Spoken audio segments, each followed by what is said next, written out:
بعد ما رجعت جود على الرياض وبلشت حياة جديدة وإطلالة جديدة ومميزة كتير.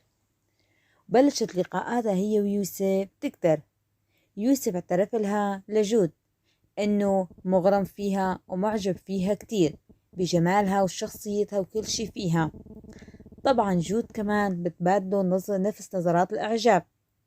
وجود إخواتها بيقولوا لها طلعتي ذكية كتير، عرفتي كيف تطبقي يوسف البهيتاني، هو الرجل الغني والوريث الوحيد لعبد المحسن البهيتاني وصاحب شركات البهيتاني ورجال كتير غني. جود بتقول أنا بفكر بعقلي قبل ما خطط بقلبي، لهيك الطريقة الوحيدة لتلفتي نظر الشاب إليك أول شي هي الشكل. طبعا جود كمان بتعترف ليوسف إنها بتحبه وموافقة إنها ترتبط فيه. ويوسف بيجي الموعد اللي بيشتري الخاتم وبيروح بيلتقي بجود وبيعرض عليها الزواج. وشهد وحول كتير بيفرحوا ليوسف لأنه قدر يطلع من أزمة هيفاء وقرر يتزوج.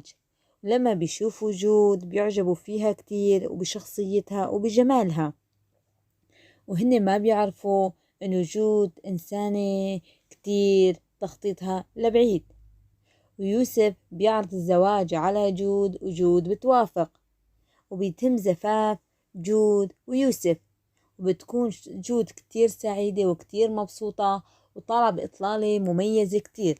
أخواتها بيفرحوا لها كتير لأنه جود قدرت تتزوج الرجال اللي بتحلم فيه، رجال غني وشخصية وذات سلطة.